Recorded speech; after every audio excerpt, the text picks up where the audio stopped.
After one of the worst performances of the season, the Utah Jazz stared a similar circumstance right in the eye. A close game at halftime. Would they stay with the Rockets in the second half? Indeed, they would. We're talking about it next on POSTCAST.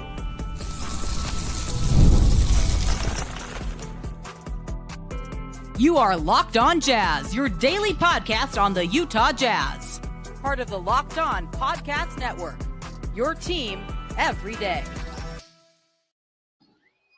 Utah Jazz fall to the Houston Rockets, 121-110. The game that felt a little closer in the score.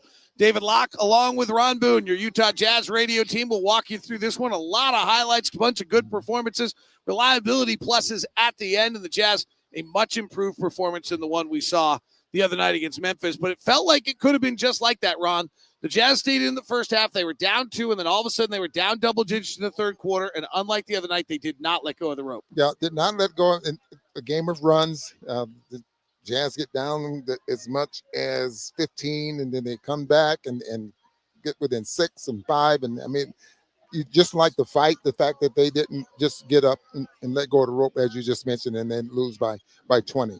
But it was I thought it was a well-played game for the Jazz. So I think what really jumps out to me on this one, they really are relying on the youth, right? I mean, Collin's playing a little bit, and he was important, and Walker didn't play as much. And I mean, this is really a testing ground right now for Isaiah Collier and Kyle Filipowski, and Brice Sensabaugh got some time tonight.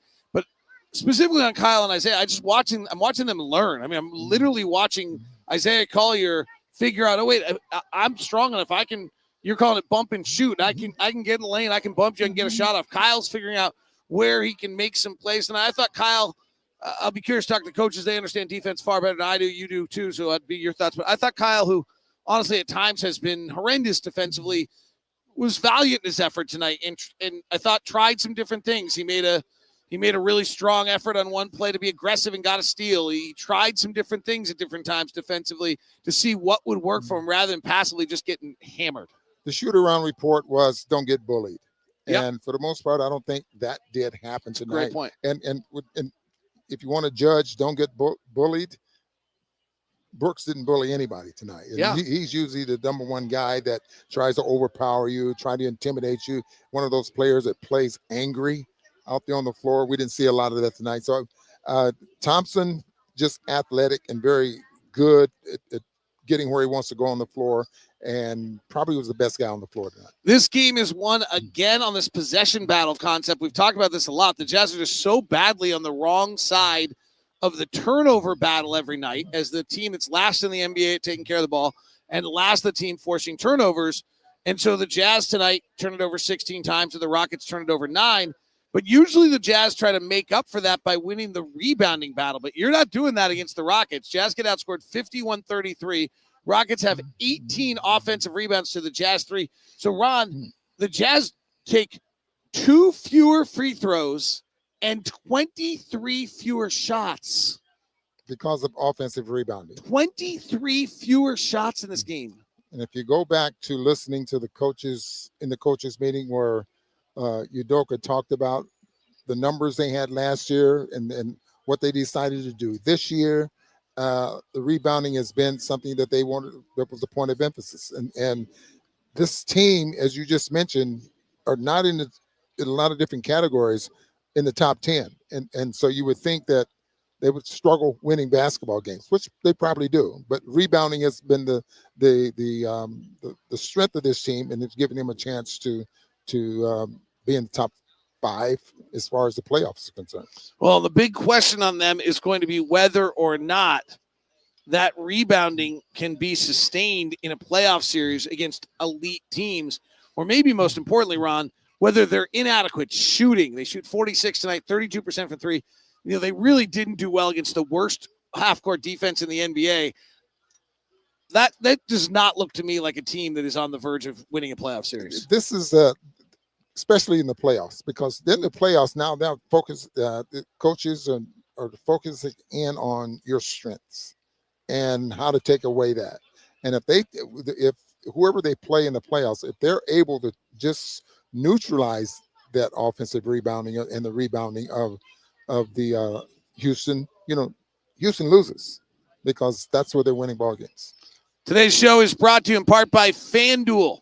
FanDuel, March Madness is here, an opportunity for you to get into the action like never before. Right now, new customers can get $200 in bonus bets when your first $5 bet wins. That's $200 extra bucks to use on everything from buzzer beaters to Cinderella stories to who's cutting down the nets. Picking your favorites, got an eye on someone, no longer BYU. Who is your upset special? FanDuel makes it easy to back them with spreads, totals, and game props. Stay in the action. Tournament games happening almost every day. There's always something exciting to bet on. Easy and fast. The FanDuel app is simple and easy to use.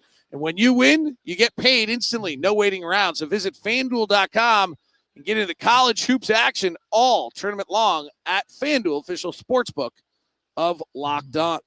Ron, let's talk about some of the individual players. Brice Sensabaugh is now the best three-point shooter in the NBA since All-Star break. He's shooting over 50% from three.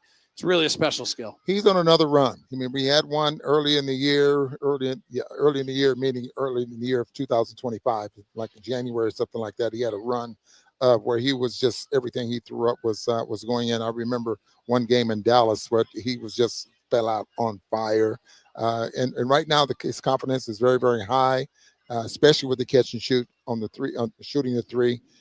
And he's for the most part on fire. Hopefully he elevates his game to the point where he's putting the ball on the floor and making things happen there as well. You know, just from a big picture overall standpoint, I'm really excited about tonight's game because Houston is the type of team that I think a young team usually wilts against. And I just kind of running through my head of every single one of our young guys, even Cody, his line. They get bullied, you mean? Yeah, right. Yeah, right. And I just didn't feel like anyone backed down tonight. I thought everyone played really well. I think Will's press conference is going to focus on that. Cody's night is quiet. There's, some bad plays in there because he's just not strong enough to make them. But I think about Kyle tonight. I thought Keyonte, who came off 2 of 15 his last 2 games. I thought Keyonte was very good tonight. There were some really nice plays. Keyonte drove. Instead of getting caught too deep, he kicked it back out to Brice for a 3. I'm kind of running through it in my head. And this is what – it's a loss, fine. But this is what this season's about, is these – growth moments, and maybe most importantly, coming off a disaster the other night and showing, hey, we still have pride in what we're doing. We're still gonna play. And I think Keyonte is a perfect example of growth, and not a bad year last year, but not great. Now you come in your second year and you're expecting to be better. When a lot of guys in their second year in the league digress a little bit to the point where they're not as good. Now they have to learn how to play this game, think the game, and not just depend on their ability to play the game. And I think the second half of the season, Keyonte has really learned just that. I mean, he's getting more assists. He's getting to the free throw line. His shots don't seem to be as forced as they used to be. We were talking on the regular broadcast about Alfred Sengun tonight, who had finished the night with 33 points, 10 rebounds, 2 assists. And we said that we would think Kyle Filipowski should watch Alfred Sengun tape. What would you have him watch? Well, without the body and the ability to play with that body, I would just probably tell him to watch him and see how smart he is and how he gets involved with his teammates more, setting good picks, the roll to the basket. And position himself with a defender on his back and those times. I don't think he has to watch a lot of what Sengun does because I think he passes just as well as Sengun, and he shoots the perimeter way shot better than way Sengun. Better. Like Sengun's a bad shooter. Yeah, it's just that Sengun is probably uses his body, and that's probably what's the difference. If you want to put a difference on it. What jumps out to me is Sengun can find a way to use the spin move. And generally, almost anyone in the NBA can't use the spin move. Why is he able to use the spin move? His body, his size, and positioning is everything. I mean, you set a guy up and you spin. A perfect example, David, if I got my right forearm in your back, that's the way I'm spinning. Yep. Because your leverage is on the inside. But this way, and you can see that some players are smart enough to realize that if a guy's defending you and he's got whatever forearm he has in your back trying to defend you, then that is the way you roll because you lose your leverage.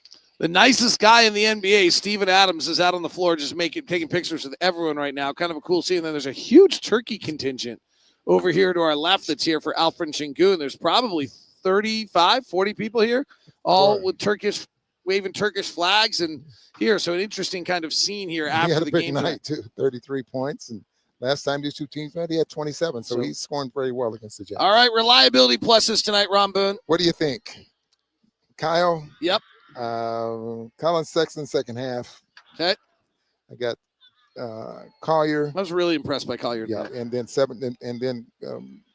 George. This guy and Brice. Yep.